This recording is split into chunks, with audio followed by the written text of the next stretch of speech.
జ్ఞానదాత విద్యావాస్పతి సాహిత్య సేవారత్న ఢిల్లీలో అవార్డు అందుకున్న గొప్ప నాయకులు మన కేకేఎన్ శ్యామలరావు గారు. అలాంటి వ్యక్తి సన్మాన కార్యక్రమంలో ఈరోజు నేను పాల్గొనటం నా అదృష్టంగా భావిస్తున్నాను. ఈరోజు నేను పోరంకిలో పద్మశాలి సంఘం తరఫున ప్రగటకోటయ్య గారి జయంతి కార్యక్రమం ఉంది. ఆ కార్యక్రమానికి కూడా నేను వెళ్లకుండా ఈ శ్యామలరావు గారు ప్రత్యేకంగా చెప్పారు, నువ్వు ఎక్కడికి వెళ్ళొద్దు, ఈ కార్యక్రమం మా కార్యక్రమానికి నువ్వు హాజరవ్వాలి, ఇంకో కార్యక్రమానికి ఎక్కడికి వెళ్ళటానికి వీలు లేదు అని నాకు వారం రోజుల ముందే చెప్పారు. అందుకని నేను ఆ కార్యక్రమాన్ని కూడా ఇవాళ క్యాన్సిల్ చేసుకుని శ్యామలరావు గారి మీద అభిమానంతో ఈ కార్యక్రమానికి ఇక్కడ హాజరయ్యి ఆయన యొక్క అభిమానాన్ని పొందడానికి ప్రయత్నిస్తున్నాను. శ్యామలరావు గారికి ఎంత చెప్పినా మనం తక్కువేను. శ్యామలరావు గారు ప్రతిరోజు మేము బిట్రావారి రామ మందిరంలో జరిగే కార్యక్రమం ధ్యాన కార్యక్రమంలో పాల్గొంటాము. అది 41 రోజులు చేస్తా అన్న ధ్యాన కార్యక్రమం బిట్రావారి రామ మందిరం 108 రోజులకు పొడిగించారు. ఆ పొడిగించడానికి కారణం శంకర్రావు గారు, శ్యామలరావు గారు, వాణి గారు, వీళ్ళందరూ కూడా ప్రతిరోజు వచ్చి చెబుతుంటే ఆ పత్రిజీ ధ్యానం గురించి అందరూ ఇంకా కొన్నాళ్ళు ఉండాలి ధ్యాన కార్యక్రమం అప్పుడే అయిపోతే ఎలాగూ 41 రోజులకే 108 రోజులు ఉండాలి అని పొడిగించమని అడిగితే శంకర్రావు గారు ఆ కార్యక్రమాన్ని 108 రోజులకు పొడిగించారు. అక్కడ మహిళలందరూ ఫస్ట్లో అసలు ఎవరు మేము ఈ కార్యక్రమానికి రావు, మాకు ధ్యానం మీద ఇంట్రెస్ట్ లేదన్నారు. అలా ఇంట్రెస్ట్ లేదు అన్నోళ్ళు ప్రతిరోజు 7 ముందే 10 నిమిషాల ముందు అందరూ వచ్చి కూర్చొని వేసుకుని సర్దుకుని వాళ్ళే కూర్చుని అసలు ఆ ధ్యానం అనేది అంత చుట్టుపక్కల మహిళలందరూ కూడా ఎంతో అదృష్టంగా భావిస్తున్నారు ఈ పత్రిజీ ధ్యానంలో పాల్గొనడం అనేది. మా మిస్సెస్ అసలు ధ్యాన కార్యక్రమానికి మేము వెళ్ళాలి, నాకు అలాంటి అలవాట్లు లేవు, నేను వెళ్ళాలన్నారు. వెళ్ళని వాళ్ళు 2 రోజులు ధ్యానంకి వెళ్ళినాక 3వ రోజు నుంచి వాళ్ళే బాగంట ముందు వెళ్ళిపోతున్నారు. అంతకుముందు వాళ్ళు ఆదివారం వస్తే మాంసం తేటలేదు, వాడు మాంసం తేలేదు, ఇంకా లేట్ అయింది ఏంటి అన్నట్టుగా అనేవాళ్ళు.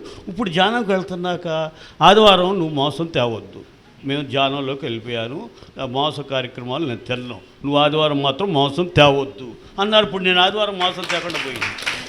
మా వాళ్ళు ధ్యానంలోకి వెళ్ళటం వల్ల నాకు ఆదివారం ప్రశాంతత వచ్చింది, ఏం మాంస కార్యక్రమాలు లేవు. ఈ ధ్యాన కార్యక్రమంలో శ్యామలరావు గారు, శంకర్రావు గారు, వాణి గారు ఇంత అద్భుతమైన కార్యక్రమంలో పాల్గొంటాం మా అదృష్టంగా భావిస్తున్నాము. ఓం లక్ష్మీనరసింహ మహా.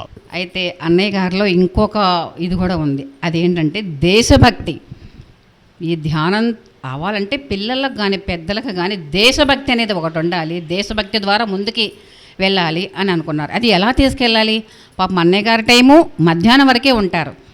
దాని ముందుకు తీసుకెళ్ళాలంటే చిన్నతనం నుండి చిన్న పిల్లల దగ్గర నుంచి బిగించేద్దాం అని చెప్పని ఒక 10 స్కూల్స్ని తను తీసుకొని ఆ 10 స్కూల్స్లో ధ్యానం ద్వారా పిల్లలలో దేశభక్తి, దైవభక్తి, విజ్ఞాన శక్తి ముందుకు రావాలి. అంటే యువత ముందుకు రావాలి, ఉన్నత భావాలు ఉన్నటువంటి యువత ముందుకు వస్తేనే ఇది జరుగుతుందని అలాంటి ఒక 10 కేంద్రాలను స్థాపించి దానికి సమన్వయకర్తగా నేను ఉన్నమాట వాస్తవమే. కానీ నన్ను ముందుకు తీసుకెళ్ళి వాళ్ళకి ఎలా చెప్పండి అమ్మా, ఇలా ధ్యానం చేయండి, దైవభక్తి ఇలా ఉండాలి అని పిల్లల నుంచి కూడా దైవభక్తిని తీసుకొస్తున్న వ్యక్తి, దాన్ని ఆచరణలో పెడుతున్న వ్యక్తి మన శ్యామలరావు మాస్టర్ గారు.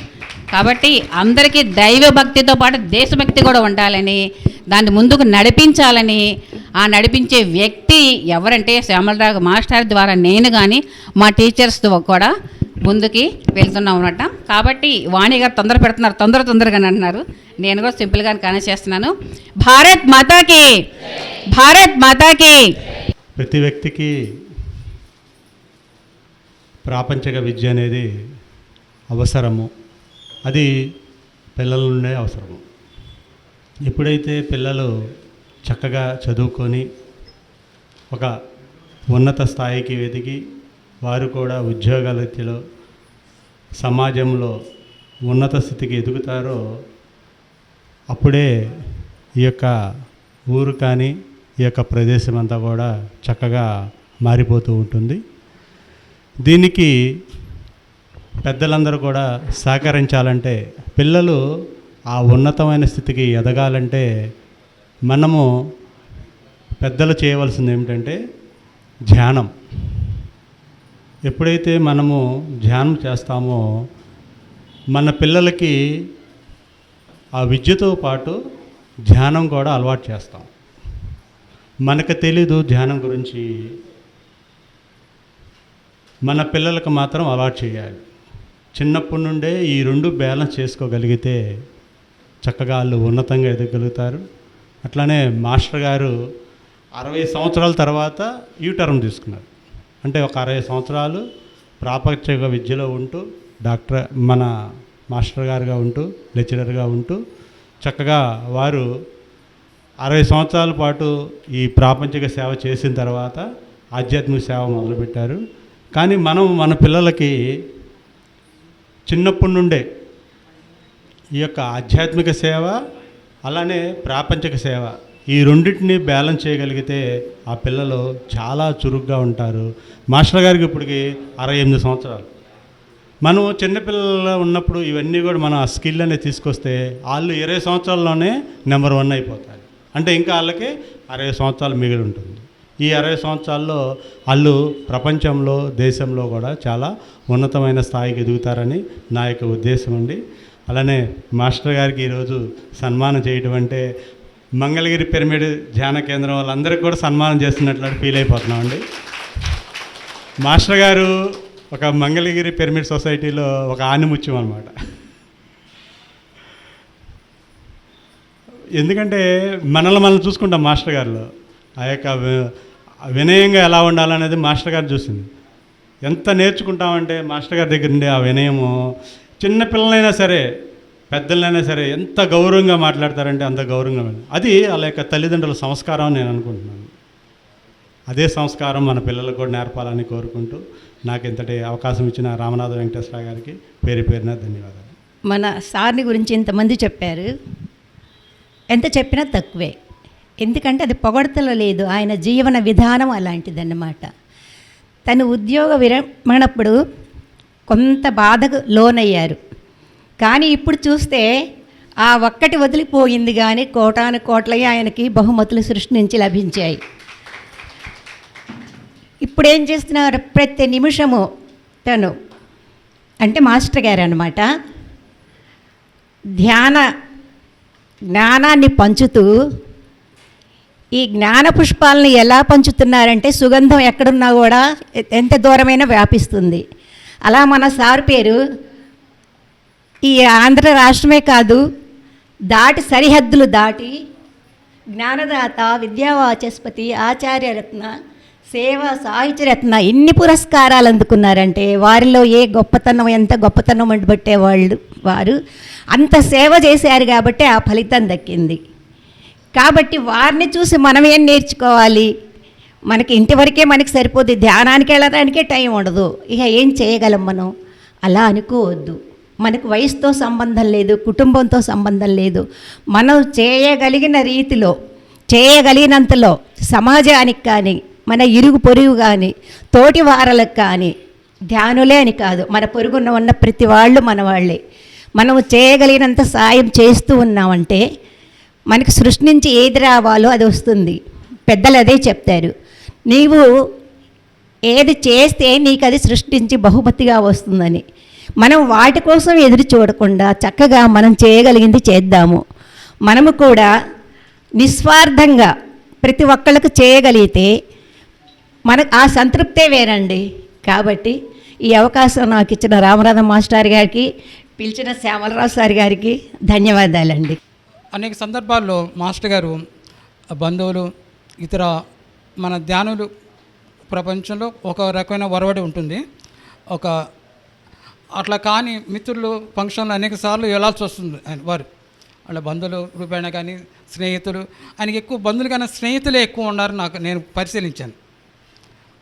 ఆ స్నేహితులు ఫంక్షన్కి వెళ్ళినప్పుడు అక్కడ ఉన్న గతంలో ఉన్న అలవాట్ల ప్రకారం ఆ భోజన ఏర్పాట్లు వారిని చాలా ఇబ్బంది కలిగించాయి.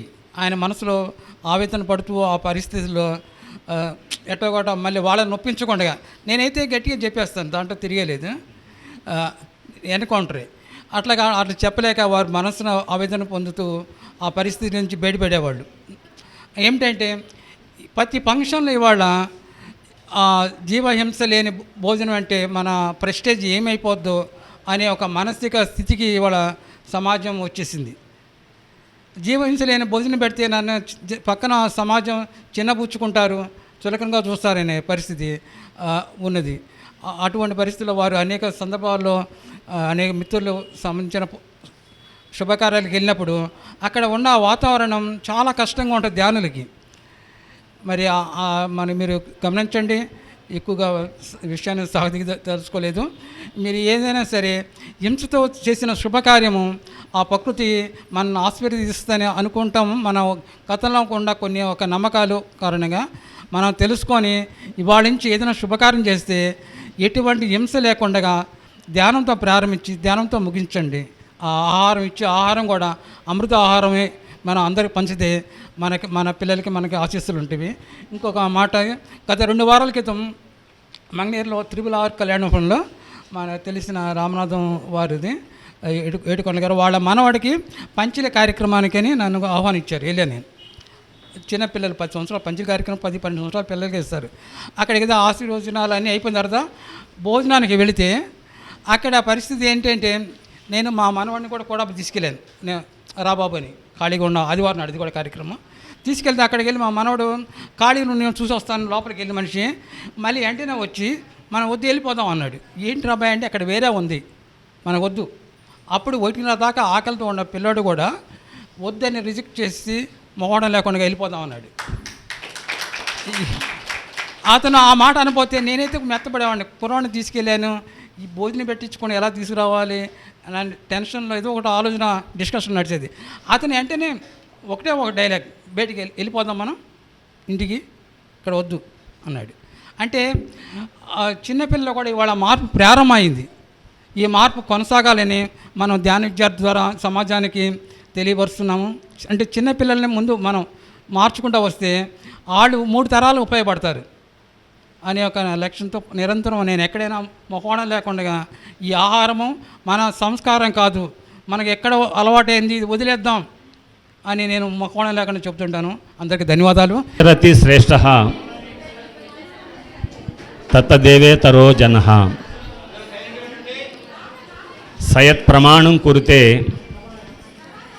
లోకస్య ధను వర్ధతే. ఇది భగవద్గీతలోని శ్లోకం అన్నమాట. ఇది మరి చాలామంది చెప్పారు దీని గురించి. నేను డిగ్రీ పిల్లలకి చెప్పేటప్పుడు అందులో డాక్టర్ కరణ్ సింగ్ అనేటువంటి ఆయన కోట్ చేసినటువంటిది అనమాట. అంటే ఏంటంటే, నీ చదువు రాకపోయినా జ్ఞానం రాకపోయినా పర్లేదు, నీ చుట్టుపక్కల మనుషులు ఉంటారు, వాళ్ళు ప్రత్యేకమైనటువంటి జీవన విధానాల్లో ముందుకెళ్తూ ఉంటారు, వాళ్ళని గమనించు. వాళ్ళని గమనిస్తే నువ్వు వాళ్ళ బాటలో వెళ్తే నువ్వు కూడా వాళ్ళు ఎందుకు శ్రేష్ఠులు అయ్యారో అలా నువ్వు కూడా శ్రేష్ఠులు అవుతావు. అర్థమైందా? ఇప్పుడు శంకర్రావు గారు ఉన్నారు, ఇంకా అది పట్టుకున్నారు బిజినెస్లు అన్నీ మన. అట్లాగే వీరున్నారు, మరి ఒక్కడికి అన్నం పెడితేనే దేవుడు అంటారు. మరి ఇక్కడ 3 మందికి మరి ఆయన భోజనం పెడుతున్నాడు కదా, దైవత్వం. అందుకే ధ్యాన దేవాలయము అక్కడ రాసి ఉంది. అట్లాంటి చోట మనం ధ్యానం చేసిన, ధ్యానాన్ని కూర్చున్న, ఇక్కడ కార్యక్రమాలు చేస్తే అక్కడ ఎనర్జీస్ బాగుంటాయి అన్నమాట. కాబట్టి అలా మనము మన చుట్టుపక్కల ఉండేటువంటి వాళ్ళ నుంచి నేర్చుకోవచ్చు. చదువు ద్వారానే రాదు, ఈ చదువు నథింగ్. మా హెడ్ ఒకసారి అన్నాడు, మీరు చాలా గ్రేట్ సార్, పిహెచ్డి చేశారు అది ఇది అని అంటే, శ్యామలయ్య పిహెచ్డి ఈజ్ నథింగ్, అదేం లేదా బాబు అనేవాడు అనమాట.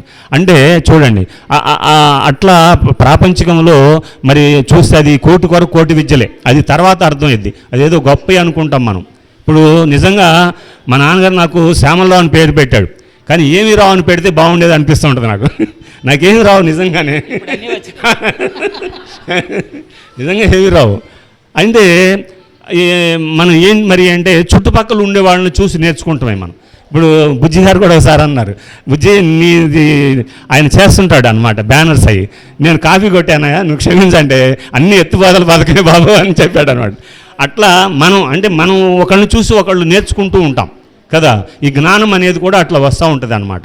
కాబట్టి మనము ఇది పట్టుకోవాలి. మనకి బయట ప్రాపంచికమైన చదువు కాదు, అది మంచిదే, అది చాలా అవసరం. ఎందుకంటే కోటి ఫుడ్ కావాలి కాబట్టి, ప్రాపంచికం కావాలి. కానీ మనం ఎలా ఉంటామంటే అదే సర్వస్వంలాగా ఉంటాం. ఒకడు మా ఫ్రెండు బిర్యానీ చేశాడు, బ్రహ్మాండంగా ఉంది. బ్రహ్మాండంగా ఉంటే ఆ బేసిన్లో పెట్టి నీ ఇష్టం రా బాబు తిను, మన స్నేహితులేం కదా అంటే, వాడు ఏం చేశాడు, వన్ ఆఫ్ ద మా ఫ్రెండ్స్ మొత్తం తినేశాడు అనుకుందాం. అనుకుంటే ఏమైతుంది, అది జీర్ణం అవ్వదు, వాంతులు అవ్వవు, విరోచనాలు. డాక్టర్ దగ్గర తీసుకెళ్తే కక్కిచ్చి ఇదంతా చేసి సెలైన్లు పెట్టి వారం రోజులు బెడ్ రీడన్ అయిపోయి ఇదంతా గొడవైంది. అంటే ఏంటి, ప్రాపంచికం అలా ఆకర్షణగా ఉంటుంది, చాలా బాగుంటుంది బిర్యానీ. బిర్యానీ అంటే వెజిటబుల్ బిర్యానీ మనం మాట్లాడుకునేది, అది బాగుంటుంది. కానీ మితంగా తినాలి. మితంగా తిన్న మనం ఏం చేస్తాం, ఇంకొకసారి బిర్యానీకి రెడీగా ఉంటాం. కానీ వాడు బిర్యానీ అంటే రెండోసారి దండం పెట్టి వద్దురా బాబు అంటున్నాడు ఆడు. ఎందుకని సెలైన్లు, హాస్పిటల్ గొడవ ఇదంతా. అంటే నేననేది ఏంటంటే, ప్రాపంచికం ఎప్పుడూ అలా ఆకర్షణగా ఉంటుంది. 100 ఇళ్ళు 100 అపార్ట్మెంట్లు కొంటాము, ఆడు పిలిచి ఇక్కడ నీళ్ళు రావట్లేదండి అంటే ఆడికి వెళ్ళి సేవ చేయాలి మనం. ఇదన్నీ కూడా మనకు తెలుసు. అంత మనకి అవసరం లేదు కదా. అంటే నేననేది ఏంటి, మనకి ఎంత కావాలో అంత ఉంటే చాలు. అది మిగతాది ఇంకొక జీవితం ఉంది, ఆధ్యాత్మికమైనటువంటి. ఇది కంటికి కనిపించదు, ఇది సాధనకే చిక్కుతాడు భగవంతుడు కూడా కదా. మరి రాజుగారికి డౌట్ వచ్చిన దాంట్లో, దేవుడు కంటికి కనిపించట్లేదు మరి ఎట్లా అని చెప్పి ఒక రాజుగారు అడుగుతాడనమాట. ఒకళ్ళని అడిగితే ఆ పిల్లాడు సమాధానం చెప్తాడు. గురువుగారు కూడా ఆయన చెప్పలేకపోతే నేను వెళ్ళి చెప్తానండి అని చెప్పి చెప్తాడనమాట. అందులో ఏం చెప్తాడంటే, పాలు పాత్ర తీసుకురండి అంటే తీసుకొస్తారు. ఆ పాలల్లో వెన్న ఉంటుందా అని అడుగుతాడు ఆ రాజుగారిని. శిష్యుడు ఈ పిల్లాడు అడిగితే ఉంటుందని చూపించమంటాడు. చూపించంటే పాలల్లో వెన్న ఉంటుంది కానీ ఇప్పటికిప్పుడే చూపించలేము, దానికి చాలా ప్రాసెస్ ఉంది, తోడు పెట్టాలి, మళ్ళా చిలకాలి, అప్పుడు వెన్న అనేది పైకి వస్తుంది, అప్పుడు కనిపిస్తాను. మరి భౌతికమైన పదార్థాన్ని చూడటానికి ఇంత ప్రాసెస్ ఉంటే అనంత దివ్య ప్రబల కాంతులతో విరాజిల్లే మరి ఆ భగవంతుని చూడాలంటే ఇలా చూపించమనగానే అలా కనపడ్డు. సాధన చేయాలి. అది హయ్యెస్ట్లో ఏముందంటే ధ్యానం అనమాట. పూజలకు కూడా చిక్కడు భగవంతు. అంటే నేను విమర్శించట్లా, గురువుగారు చెప్పిందనమాట. అందుకే సత్యార్థ ప్రకాశంలో మరి దయానంద సరస్వతి గారు కూడా పూజ ఒక అగడత అంటాడు. మన గురువు గారు కూడా అదే చెప్పాడు. అంటే గొయ్యి పడిపోతాం మనం అందులోకి, టైం వేస్ట్ అయ్యింది. మీరు పీజీలకు వచ్చేసారు, మీరు పిహెచ్డి చేయాలి అంటే ఇంకా ఉన్నత స్థితికి ఎదగాలి. అలాంటిది ధ్యానము. పూజ కోటి సమం స్తోత్రం, స్తోత్ర కోటి సమం జపం, జపకోటి సమం ధ్యానం అని చెప్పారు గురువుగారు. కాబట్టి అలా మనం హయ్యెస్ట్లో ఉన్నాం కాబట్టి ఇది మనం పైగా ఏం చెప్పాడు, ఇక్కడ చేసే 1 నిమిషం చేసిన 1000 కోట్ల పూజల ఫలం వచ్చేస్తుందని చెప్పి ఉత్తరగీతలో మళ్ళీ కృష్ణ భగవానుడే చెప్పాడు. తప్పట్లు కొట్టండి అందరూ. అంటే నిమిషార్థం వాగ్నానినో ధ్యాన చింతయ క్రతుకోటి సహస్రాణం ధ్యానమేకం విశేషతే అని చెప్పాడు అన్నమాట. అంటే 1 నిమిషమైనా ధ్యానం చేయండి, 1000 కోట్ల పూజల ఫలితం వచ్చేస్తుంది, అంత గొప్పది అని చెప్పాడు. అయితే ఇదంతా నేను చెప్తున్నాను కానీ నేనేమంటానంటే, చివరిగా సోక్రటీస్ ఒక మాట చెప్తాడనమాట. శిష్యులారా నాకు విషయం తెలిసింది అంటాడు. 5-6 ఆ రోజుల్లో మరి కొద్దిమందిగా శిష్యులు ఉండేది. గురువుగారు మీకు తెలిస్తే మాకు కూడా జ్ఞానం వస్తుంది కదా, చెప్పండి అంటారనమాట. ఏం తెలిసింది చెప్పండి అంటే, ఐ నో నథింగ్ అనే విషయం తెలిసిందిరా అంటాడు. ఐ నో నథింగ్ అంటే ఏంటి, నాకేమి తెలియదు అనే విషయం వాళ్ళు అర్థమైందిరా అంటాడు. తప్పట్లు కొట్టండి. సోక్రటీస్ అంత ప్రపంచ మేధావే ఏమన్నాడు, నాకేమి తెలియదు. అట్లాగే నేను ఇందాక మా నాన్నగారు నాకు ఏవి రావని పేరు పెడితే బాగుండేదని అనిపిస్తూ ఉంటుంది అన్నానే. అట్లా నిజంగా మనకేం తెలియదు. ఎప్పుడు ఏమి తెలియదంటే, ఈ ప్రపంచంలో ఉన్నటువంటి జ్ఞానం భాండారాన్ని చూసినప్పుడు మనకు వచ్చింది ఆవగింజలో మరి 1000వ వంతు అనమాట. ఎంత స్వల్పమైంది మనకి కదా. అలా సోక్రటీసే చెప్పాడు. మరి ఏమన్నాడు ఆయన, ఐ నో నథింగ్, నాకేమీ తెలియదు అని అన్నాడన్నమాట. మరి ఆయనే ఆ మాట అంటే మనం ఏంటి ఇంకా కదా, మనం చాలా స్వల్పము. కాబట్టి కొద్దిపాటి మనం ఏదో సంతోషాన్ని అట్లా ప్రకటించుకోవటానికి ఇవన్నీ ఉపయోగపడతాయి తప్ప మనం మళ్ళీ మన కార్యక్రమాలన్నీ కూడా యథావిధిగా కొనసాగించుకుందాము. Thank you. ఇవి ఇవాళ సన్మానం చేసిన మీ అందరికీ కూడా నమస్కారం. గురుగారు వస్తున్నారా? ఓకే.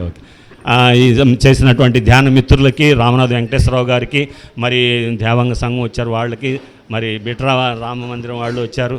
ఇక్కడ మన దానిలో అండి ఇదేంటిది మందిరం, మన ఈ భావన ప్రాంగణం నుంచి వచ్చినటువంటి వాళ్ళు, మన మంగళగిరి ధ్యానులు అందరూ, తర్వాత ఓల్డ్ స్టూడెంట్స్ కొంతమంది వచ్చారు, మరి విలేకరులు, అట్లా వాళ్ళందరికీ కూడా మరి పేరున అందరికీ కూడా హృదయపూర్వకమైనటువంటి ధన్యవాదాలు తెలియజేసుకున్నాను. థ్యాంక్ యూ అని అండాలి.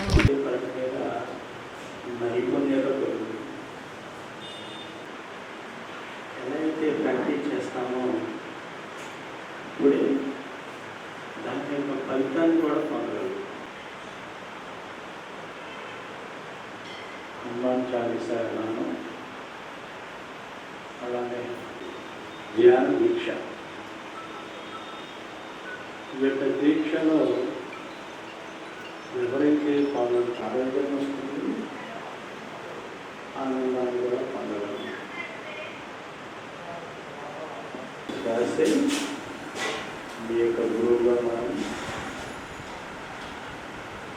భగవంతుడు మనకి అన్నీ ఇచ్చి ఉన్నాడు.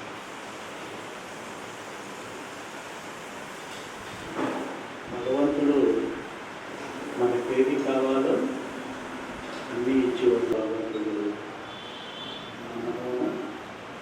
మనసులో జీవిస్తున్నాడు. నిన్న మనం చెప్పుకున్నట్లు ఈ యొక్క సాధనలో ఏమో సాయంత్రం వరకే, ఒక ఉదయం 3 గంటలు, సాయంత్రం 3 గంటలు ఉండేది. అంతా కూడా ఆధ్యాత్మికంగా కూడా ఎదుగుతూ ఆ వచ్చిన శక్తిని అంతా కూడా ఆ యొక్క పల్లి పట్టణాల్లో అన్ని చోట్ల తిరిగి కూడా అందరికి కూడా పంపుతున్నారండి. మరి ఇదివరకు మాస్టర్ గారికి ఇప్పుడున్న మాస్టర్ గారికి ఎంతో మార్పు వచ్చింది. ప్రాపంచిక సేవ చేస్తే జస్ట్ డబ్బులు వస్తాయి, అదే మన పట్ల గౌరవంతో ఉంటారు.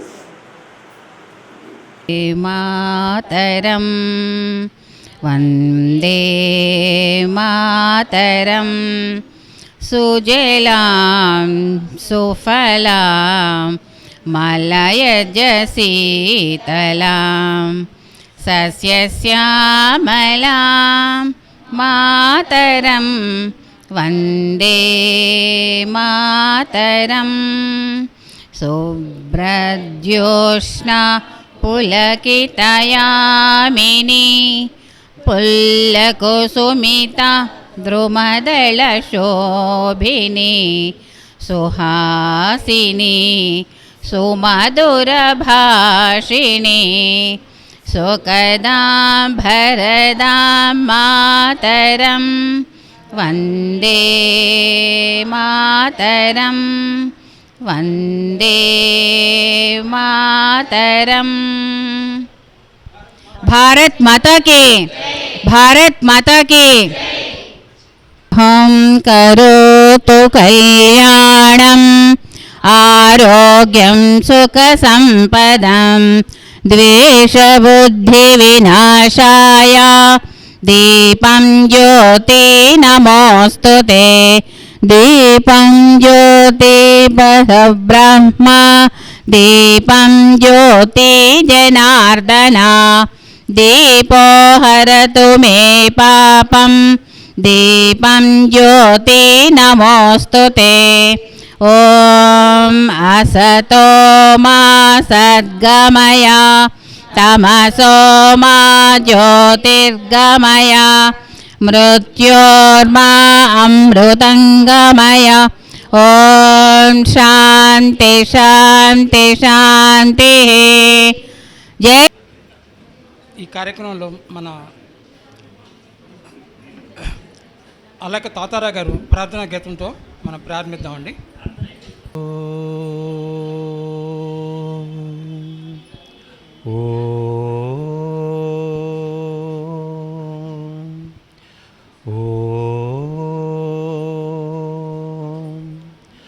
శుక్లాంబరధరం విష్ణుం శశివర్ణం చతుర్భుజం ప్రసన్నవదనం ధ్యాయేత్ సర్వవిఘ్నోపశాంతయే అగజా ఆనన పద్మార్కం గజానన మహర్నిశం అనేకదం తం భక్తానాం ఏకదంతముపాస్మహే ఏకదంతముపాస్మహే. గురుబ్రహ్మా గురుర్విష్ణుః గురుదేవో మహేశ్వరః గురు సాక్షాత్ పరబ్రహ్మ తస్మై శ్రీ గురవే నమః తస్మై శ్రీ గురవే నమః. सर्वमङ्गलमाङ्गल्ये शिवे सर्वार्थसाधिके शरण्ये त्र्यम्बिके देवी नारायणि नमोस्तुते नारायणी नमोस्तुते।